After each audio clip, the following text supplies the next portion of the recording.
Hello student, कैसे हैं आप सभी। आई होप आप लोग अच्छे होंगे, पढ़ाई कर रहे होंगे। तो फ्रेंड्स, यूपी बोर्ड मैथ्स में आप सभी का स्वागत है। तो आज के इस वीडियो में हम न्यू एक्सरसाइज को स्टार्ट करने वाले हैं, जो कि आपका है प्रश्नावली 4.3। तो देखिए फ्रेंड्स, अगर आप इसके पहले की वीडियो को नहीं देखे हैं तो आप इसी चैनल के प्लेलिस्ट में जाकर वहाँ से एक तरफ से वीडियो को देख सकते हैं। तो आज की इस न्यू वीडियो में हम यहाँ पर 4.3 को सॉल्व करने वाले हैं। तो चलिए क्वेश्चन को पढ़ते हैं, क्वेश्चन में कह क्या रहा है, उसी के अकॉर्डिंग हम क्वेश्चन को सॉल्व करेंगे।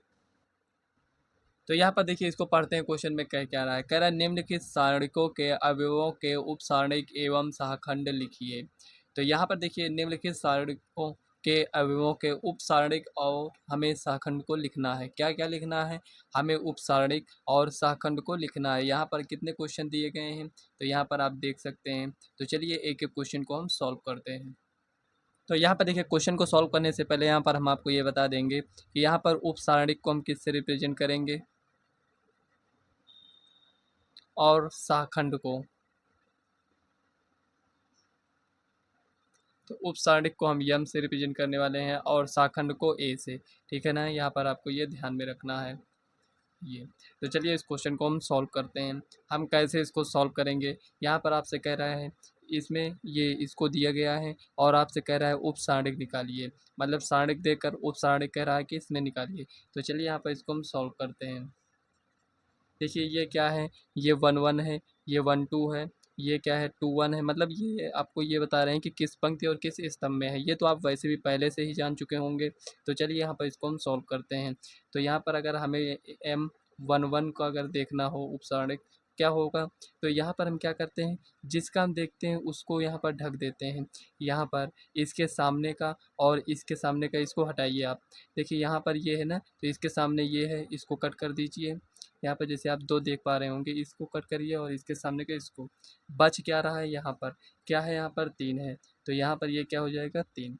ये या अब यहाँ पर देखिए ये इतना हो गया। अब इसमें आते हैं M12 में। अब देखिए इसके सामने क्या है, ये है। अब इसको हटाइए, इसके सामने क्या है, ये है। तो यहाँ पर बच क्या रहा है, यहाँ पर 0। तो यहाँ पर क्या हो जाएगा 0। इस टाइप से आपको लिखना है। अब इसमें आते हैं, तो यहाँ पर क्या हो जाएगा M21। M21 में क्या हो जाएगा, देखिए ये है, इसके सामने ये और इसके सामने ये। इसको हटाएंगे तो क्या बचेगा -4। ये हो गया। अब यहाँ पर इसमें आते हैं, इसके सामने ये है, इसके सामने ये। तो यहाँ पर क्या हो जाएगा M22 इक्वल टू क्या हो जाएगा यहाँ पर 2। बस ये आपका उपसारणिक आ चुका है। इसी टाइप से आपको इसको सॉल्व करना है। ठीक है ना, यही आपका उपसारणिक है। हमें उपसारणिक और शाखंड ज्ञात करना था। उपसारणिक ज्ञात कर चुके हैं, चलिए शाखंड ज्ञात करते हैं। तो शाखंड हम कैसे ज्ञात करेंगे ये आप समझिए।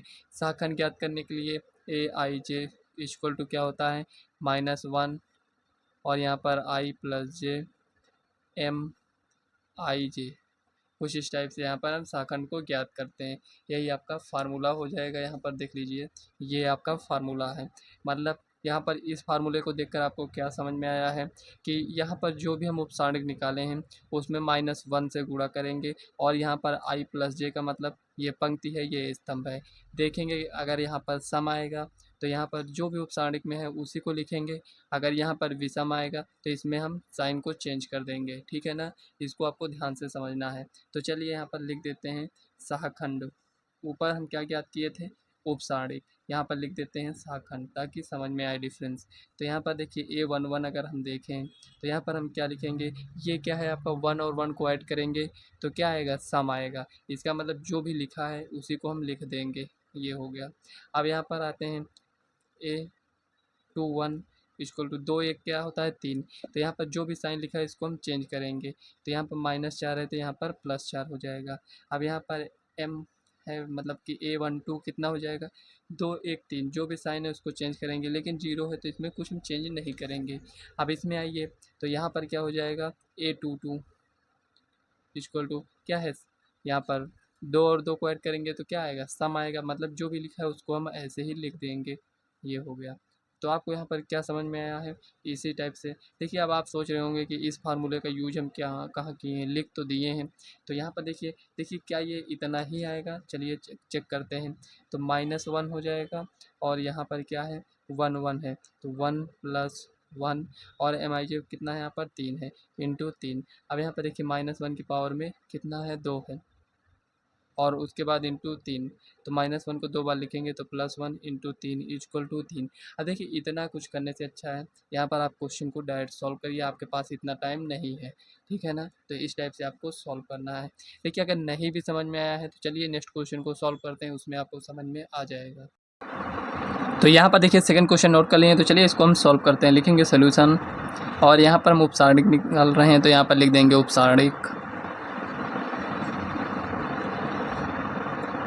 यहाँ पर देखिए उपसारणिक क्या हो जाएगा, M11 M12 M21 M22, यही होगा। अब देखिए यहाँ पर, देखिए इसको यहाँ पर हमें इसका निकालना है, तो इसको हटाइए और इसको यहाँ पर कितना आएगा D। M12 को निकालना है यहाँ पर, तो इसके सामने का इसको, इसके सामने का इसको, क्या आएगा B आएगा। अब इसमें आते हैं 21 में, इसके सामने ये, इसके सामने इसको हटा दीजिए तो यहाँ पर C हो जाएगा। M22 में यहाँ पर देखिए ये है, तो इसके सामने का ये और इसके सामने का ये, इसको हटाएंगे तो क्या आएगा A आएगा। ये हो गया। अब यहाँ पर उपसारणिक आ गया, इसका मतलब शाखंड आप निकाल सकते हैं। तो यहाँ पर लिखेंगे शाखंड। ये शाखा निकालना काफ़ी ईजी है, केवल आपको यही देखना है कि यहाँ पर सम है कि विषम है, बस इतना ही आपको यहाँ पर देखना है। एक और एक को ऐड करेंगे तो 2 आएगा, 2 एक सम संख्या है, मतलब जो भी लिखा है इसको लिख दीजिए। अब M12 इक्वल, यहाँ पर ये एक विषम संख्या आएगा, 2 और एक 3 हो जाएगा। तो यहाँ पर जो भी लिखा है इसका साइन चेंज कर दीजिए। 1 मिनट, यहाँ पर A लिखना है, यहाँ पर लिखेंगे A21 इक्वल टू, यहाँ पर भी साइन चेंज करेंगे। अब यहाँ पर जो भी आया है ये एक सम संख्या है, मतलब कि जो भी लिखा है इसको लिखा रहने देते हैं। तो यहाँ पर देखिए ये आपका फाइनल आंसर आ चुका है, उपसारणिक शाखंड। तो चलिए नेक्स्ट क्वेश्चन को सॉल्व करते हैं। तो यहाँ पर देखिए इस क्वेश्चन को दूसरे का पहला क्वेश्चन है, इसमें हमें क्या निकालना है, उपसारणिक। तो यहाँ पर ये थोड़ा आपके लिए लेंदी हो सकता है, लेकिन उससे क्या है आपको सॉल्व तो करना ही होगा। तो यहाँ पर हम लिखेंगे उपसारणिक, क्योंकि देखिए फ्रेंड इसके पहले जो आपने सॉल्व किया था वो 2x2 का था, ये आपका 3x3 का है, तो थोड़ा ज़्यादा टाइम लगेगा। तो चलिए सॉल्व करते हैं, ज़्यादा टाइम से क्या मतलब है। तो यहाँ पर ये जो भी दिया गया, अगर इसको हम देखें तो A11 A12 A13 A21 A22 A23, ये हो गया A31 A32 A33, ये कुछ इस टाइप से लिखा है। यहाँ पर आपको लिखना नहीं है, केवल ध्यान में रखना है। हम लिख कर इसलिए बता रहे हैं ताकि आपको समझ में आ सके। तो यहाँ पर उपसारणिक हमें निकालना है, तो पहले हम यहाँ पर 1 का देखेंगे। तो यहाँ पर डायरेक्ट लिखिए M11 इक्वल टू क्या हो जाएगा, यहाँ पर देखिए इसका हम निकाल रहे हैं, तो यहाँ पर इसके सामने का इसको हटाएंगे और इसके सामने का इसको। अब इसको आप सॉल्व करिए, 1 को 1 से गुणा करेंगे तो कितना आएगा 1, और यहाँ पर 1 आ गया। अब माइनस लगाएंगे, 0 को 0 से गुणा करेंगे तो 0, तो 1 में से 0 जाएगा, कितना बचेगा 1, तो यहाँ पर 1 लिखेंगे। इसी टाइप से सभी क्वेश्चन को आपको सॉल्व करना है। तो चलिए यहाँ पर M12 इक्वल टू, यहाँ पर देखिए अब इसमें इसके सामने का इसको हटाइए और इसके सामने का इसको, मतलब अब हम इसको गुणा करेंगे और इसको 1 को 0 से करेंगे तो 0 -0, मतलब कि 0 आने वाला है। अब यहाँ पर लिखेंगे M13 इक्वल टू, अब देखिए इसमें आते हैं तो इसके सामने ये और इसके सामने ये, इसको इधर गुणा करेंगे तो क्या हो जाएगा 0, इसको इधर गुणा करेंगे तब भी 0। M21 इक्वल टू, यहाँ पर क्या हो जाएगा, अब देखिए इसके सामने ये है, इसको हटाएंगे और इसको हटाएंगे, अब गुणा करिए इसको इससे, इसको इससे, तो यहाँ पर कितना हो जाएगा 0। M22 इक्वल टू, अब देखिए यहाँ पर है तो यहाँ पर इसके सामने क्या है, ये है, और इसके सामने क्या है, ये है, ठीक है ना। 1 को 1 से गुणा करेंगे तो 1 आएगा, 0 को 0 से गुणा करेंगे 0, तो 1 - 0 कितना हो जाएगा 1 होगा। अब यहाँ पर आते हैं M22 M23, इसको इसलिए लिखें ताकि कोई भूल ना हो कि यहाँ पर क्या लिखना है। तो यहाँ पर 2 3 में जा रहे हैं, तो यहाँ पर इसके सामने ये है और ये, इसको हटाइए, इसको इधर गुणा करेंगे तो 0, इधर गुणा करेंगे तब भी 0 मिलेगा। अब यहाँ पर आते हैं M31 इक्वल टू, यहाँ पर देखिए इसके सामने के इसको हटाइए और इसको 0 को 0 से गुणा करेंगे तो 0, 1 को 0 से करेंगे तब भी 0, तो यहाँ पर लिखेंगे M32 इक्वल टू, ये इसको हटाएंगे और इसको हटाएंगे तो यहाँ पर बचेगा क्या, 0 को 1 से और इसको इससे, तो यहाँ पर 0। M33 इक्वल टू, तो यहाँ पर ये हटाएंगे और इसको 1 को 1 से गुणा करेंगे तो 1 आएगा और 0 को 0 से गुणा करेंगे तो 0, मतलब कि 1। यहाँ पर आपको क्या समझ में आया? आपने एक बात ये भी नोटिस किया होगा, जो ऐसे जा रहा है यहाँ पर, ये देखिए ऐसे यहाँ पर, तो सब में 1 आया, नहीं तो और सब में क्या आया है? 0 आया है, ठीक है ना। तो यहाँ पर ये कोई ट्रिक नहीं है, आप ऐसे यहाँ पर देख कर केवल समझ सकते हैं। तो यहाँ पर ये उपसारणिक तो आ गया। चलिए शाखंड को ज्ञात करते हैं। जब आप उपसारणिक को ज्ञात कर लेते हैं तो शाखंड ज्ञात करना आपके लिए काफ़ी ईजी हो जाता है। तो यहाँ पर लिखेंगे शाखंड बस। तो यहाँ पर लिखेंगे A11। अब देखिए सम संख्या है तो साइन में नो चेंज। A12 विषम संख्या है तो 0 है तो 0 लिखा रहने देते हैं। A13 0 और यहाँ पर A21 0, A22। अब देखिए सम संख्या है इसलिए यहाँ पर नो चेंज। A23 0 है तो वैसे भी चेंज नहीं होगा। अब यहाँ पर लिखते हैं A31 equal to 0, A32 equal to यहाँ पर क्या हो जाएगा 0, A33 ये भी सम संख्या है तो यहाँ पर 1 आ जाएगा। तो कुछ इस टाइप से आपको यहाँ पर ध्यान में रखना था। देखिए यहाँ पर शाखंड और उपसारणिक ज्ञात हो चुका है, तो आप इसको क्वेश्चन को मिला लीजिएगा। आंसर आपका एकदम सही है। तो चलिए सेकंड क्वेश्चन को सॉल्व करते हैं। तो यहाँ पर देखिए सेकंड क्वेश्चन यहाँ पर ये दिया गया है, तो चलिए इसको सॉल्व करते हैं। तो लिखेंगे सॉल्यूशन उपसारणिक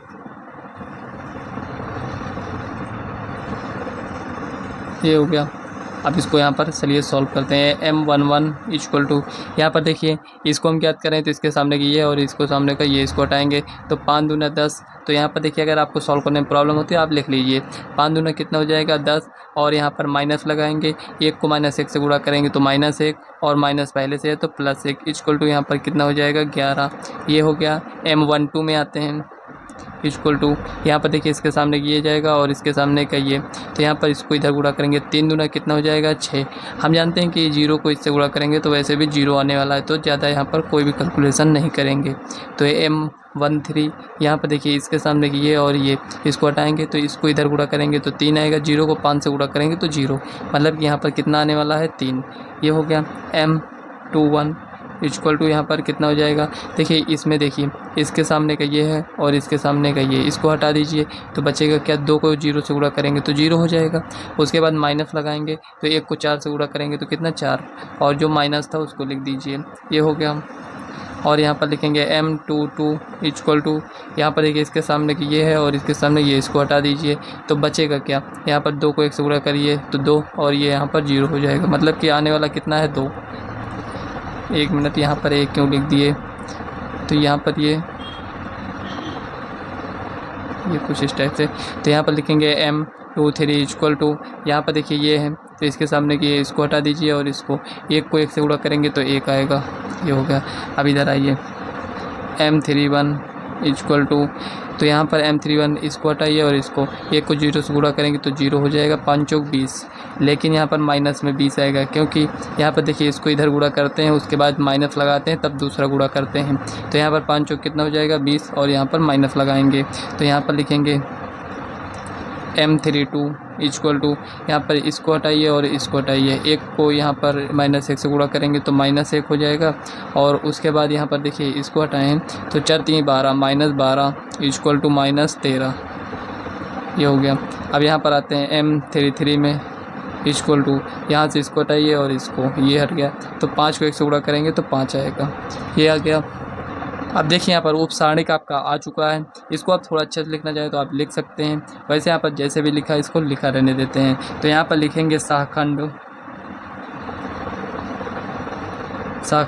हमें शाखंड ज्ञात करना है। तो यहाँ पर A11 इक्वल टू, यहाँ पर कितना हो जाएगा 11, A12 इक्वल टू यहाँ पर -6, A13 इक्वल टू यहाँ पर कितना हो जाएगा 3। आपको ये ध्यान में रखना है इस बात को कि यहाँ पर सम संख्या आ रहा है कि विषम, जैसे ही यहाँ पर इसको जोड़ने के बाद विषम आएगा आप देखिएगा यहाँ पर हम साइन चेंज कर देंगे इसको देखकर। तो यहाँ पर देखिए A21 इक्वल टू यहाँ पर कितना हो जाएगा 4, A22 इक्वल टू यहाँ पर 2, A23 इक्वल टू -1। देखिए विषम संख्या यहाँ पर प्लस था तो माइनस आ गया। तो यहाँ पर लिखेंगे A31 equal to -20, A32 equal to यहाँ पर कितना आ जाएगा माइनस, देखिए 3 2 5 मतलब कि sign change +13, A33 equal to यहाँ पर 5। यही आपका फाइनल आंसर है। 1 मिनट यहाँ पर देख लीजिएगा। ये स्क्रीनशॉट लेना चाहते हैं स्क्रीनशॉट ले सकते हैं। तो यहाँ पर देखिए इस क्वेश्चन को हम सॉल्व कर चुके हैं। तो चलिए नेक्स्ट क्वेश्चन को सॉल्व करते हैं।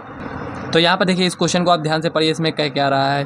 बहुत सारे स्टूडेंट को इस क्वेश्चन को पढ़कर ही नहीं समझ में आता है कि इसमें कह क्या रहा है। इसको ध्यान से आप समझिए। कह रहा है दूसरी पंक्ति के अवयवों के शाखंडों का प्रयोग करके यहाँ पर ये जो सारणिक दिया गया है इसका मान हमें ज्ञात करना है। सारणिक का मान तो हम कई तरीके से ज्ञात कर सकते हैं, लेकिन यहाँ पर आपको इस बात का ध्यान में रखना है कि यहाँ पर आपसे कह क्या रहा है, दूसरी पंक्ति, हमें दूसरी पंक्ति का यूज करना है कई अवयवों के शाखंडों का प्रयोग करके।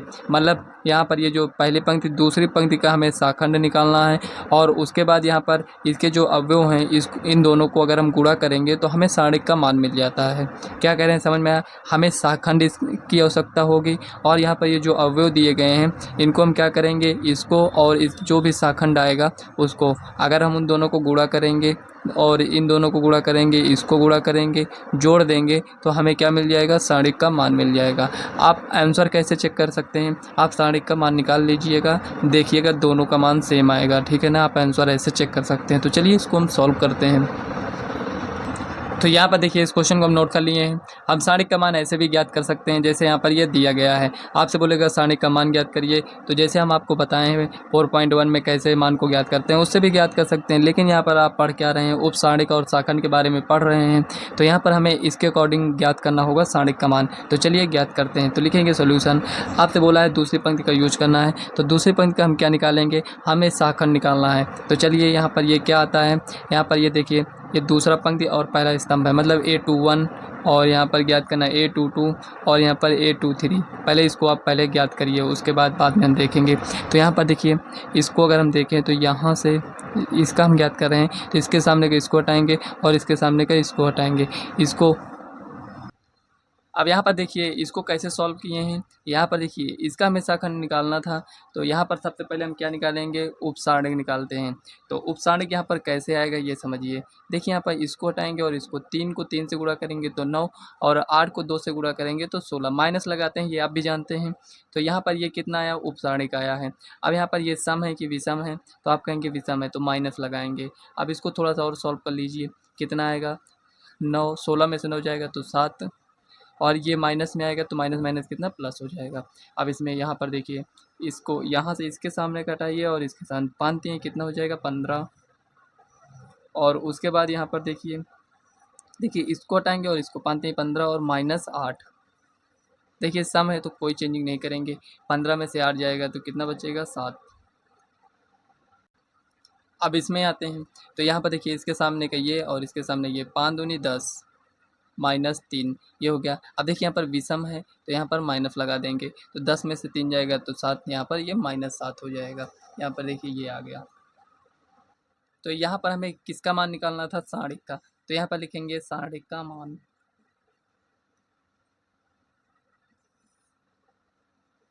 अब देखिए यहाँ पर सारणिक का मान निकालने के लिए हम क्या करेंगे, A21 प्लस A22 ये हो गया, प्लस A23 और यहाँ पर A23 ये आए।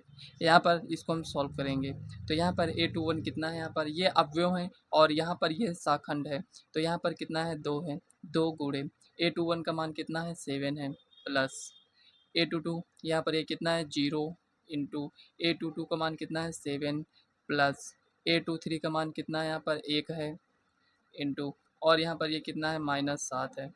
ये हो गया, 2 को 7 से गुणा करेंगे तो 14 आएगा, और यहाँ पर -7 इक्वल टू कितना आएगा, 7। तो यहाँ पर आप देख सकते हैं सारणिक का मान कितना आया है, 7। तो यही आपका फाइनल आंसर हो जाएगा। तो चलिए नेक्स्ट क्वेश्चन को सॉल्व करते हैं। अब देखिए यहाँ पर चौथे क्वेश्चन में जैसे आपने तीसरा क्वेश्चन सॉल्व किया वैसे आपको चौथा क्वेश्चन यहाँ पर सॉल्व करना है। लेकिन आपको यहाँ पर इस बात का ध्यान में रखना है कि यहाँ पर हमें पंक्ति को नहीं, यहाँ पर स्तंभ को देखना है। तो यहाँ पर पहला, दूसरा, तीसरा, हमें तीसरे स्तंभ का प्रयोग कर यहाँ पर हमें सारणिक का मान ज्ञात करना है। तो सबसे पहले यहाँ पर हम शाखंड निकालेंगे, जैसे उसमें निकाले थे। तो यहाँ पर ये है क्या, तो यहाँ पर देखिए पहली पंक्ति में है और तीसरे स्तंभ में है, मतलब कि 1 3। ये इसमें क्या है, दूसरी पंक्ति में है और तीसरे स्तंभ में है। इसमें क्या है, तीसरी पंक्ति में और तीसरे स्तंभ में, मतलब इसका हमें क्या निकालना है, शाखंड इतने का निकालना है। तो चलिए निकालते हैं। तो यहाँ पर क्या हो जाएगा A13 इक्वल टू, तो यहाँ पर A13 मतलब कि यहाँ पर इसको देखिए, यहाँ से इसको हटाएंगे और यहाँ से इसको हटाएंगे, बचेगा क्या ये z माइनस वाई। अब देखिए यहाँ पर ये सम संख्या है, कोई चेंज नहीं होगा। तो यहाँ पर आते हैं A23 विषम है, इसमें पहले से ही माइनस लग जाएगा। अब यहाँ पर देखिए इसको हटाएंगे और इसको हटाएंगे, इसको इधर गुणा करेंगे, इसको इधर, z माइनस एक्स हो जाएगा। अब इधर आते हैं A33, यहाँ पर क्या होगा, अब यहाँ पर देखिए इसको हटाएंगे और इसको, यहाँ पर y माइनस एक्स, ये आ गया। अब यहाँ पे इसको आपको सॉल्व करना है, देखिए इसको थोड़ा सा और सॉल्व करेंगे तो ये एक्स माइनस जेड हो जाएगा, ठीक है ना, माइनस को अंदर गुणा कर दिए हैं। अब यहाँ पर लिखेंगे सारणिक का मान, सारणिक का मान, यहाँ पर सारणिक का मान ज्ञात करेंगे। तो यहाँ पर देखिए A13 plus A23 plus A33 इसी में वैल्यू को रख दीजिए। A13 में क्या है, वाई जेड है, और यहाँ पर 13 में कितना आया था, Z minus Y, plus A23 में जेड एक्स है, और यहाँ पर ये कितना आया है, A23 में x minus Z, plus A33 में कितना है, यहाँ पर एक्स वाई, और यहाँ पर A33 कितना है, यहाँ पर स्मॉल कैपिटल ये अवयव है, जो आपका सारणिक दिया गया उसमें अवयव की बात कर रहे हैं, ये आपका क्या है, शाखंड है। तो यहाँ पर देखिए एक्स वाई और A33 कितना आया है, यहाँ पर वाई माइनस एक्स। अब इसको आप और सॉल्व करना चाहें तो और सॉल्व कर सकते हैं। तो यहाँ पर चलिए इसको एक स्टेप और सॉल्व कर देते हैं। तो यहाँ पर इसको गुणा करेंगे तो वाई जेड स्क्वायर, इसको इधर गुणा करेंगे तो माइनस वाई स्क्वायर जेड, ये हो जाएगा, प्लस यहाँ पर इसको गुणा करेंगे तो Z X square minus X Z square plus X Y square minus यहाँ पर वाई एक्स स्क्वायर, ये हो जाएगा। यही आपका फाइनल आंसर है, सारे का मान इतना ही आएगा, ठीक है ना। चौथा क्वेश्चन आपका सॉल्व हो चुका है, और यहाँ पर पांचवा क्वेश्चन ऑब्जेक्टिव टाइप का क्वेश्चन है, ये तो आपका ऐसे भी सॉल्व हो जाएगा। तो यहाँ पर देखिए पांचवा क्वेश्चन, अभी जैसे आपने तीसरे और चौथे क्वेश्चन को सॉल्व किए हैं उसी टाइप से यहाँ पर ये भी आपका सॉल्व हो जाएगा। यहाँ पर कह रहा है यदि सारणिक यहाँ पर ये दिया गया है और ए आई जे का शाखंड ए आई जे हो तो यहाँ पर सारणिक का मान निम्नलिखित रूप में होगा। तो यहाँ पर कौन सा ऑप्शन सही है आपको बताना है। अभी आप ये ध्यान दे रहे थे कि जो यहाँ पर अवयव का लिखते थे वही यहाँ पर भी लिखते थे, मतलब A11 यहाँ पर है तो यहाँ पर भी A11 होना चाहिए, क्या इसमें है, नहीं है, इसका मतलब ए ऑप्शन नहीं होगा। बी ऑप्शन यहाँ पर चेक करते हैं, देखिए A11 है तो यहाँ पर देखिए A11 है, तो इसी टाइप से जो यहाँ पर लिखा है वही यहाँ पर लिखा है, तो इसके आगे भी उसी टाइप से होना चाहिए। देखिए A12 है तो यहाँ पर A21 है, इसका मतलब बी ऑप्शन भी सही नहीं है। सी में आते हैं, A21 है, यहाँ पर A11 है, सी ऑप्शन भी नहीं सही है, दोनों सेम होना चाहिए, सब में उसी टाइप से होना चाहिए, जो यहाँ पर लिखा है वही यहाँ पर भी लिखा होना चाहिए। अब यहाँ पर आप देख सकते हैं सब में सेम है, जो यहाँ लिखा है वही यहाँ पर, जो यहाँ वही यहाँ, जो यहाँ पर वही यहाँ पर लिखा है, इसका मतलब कौन सा ऑप्शन सही है अब आप लोग खुद ही बताइए। तो यहाँ पर डी ऑप्शन आपका राइट आंसर हो जाएगा। तो 5 क्वेश्चन थे इस एक्सरसाइज में 4.3 में, जो कि यहाँ पर हम सॉल्व कर चुके हैं। इसके बाद की जो नेक्स्ट एक्सरसाइज है उसे हम नेक्स्ट वीडियो में सॉल्व करेंगे। तो आज की ये वीडियो आपको कैसी लगी कमेंट बॉक्स में ज़रूर बताइएगा। कोई भी डाउट अगर आपका रह जाता है तो आप कमेंट कर पूछ सकते हैं। तो वीडियो कैसी लगी कमेंट बॉक्स में ज़रूर बताइएगा। वीडियो पसंद आए तो वीडियो को लाइक व चैनल को सब्सक्राइब कर लीजिएगा, ताकि आने वाली वीडियो का नोटिफिकेशन आप तक सबसे पहले पहुँचे, और इस वीडियो को अपने फ्रेंड्स को भी शेयर करिएगा। तो चलिए फ्रेंड्स, मिलते हैं नेक्स्ट वीडियो में, तब तक के लिए बाय।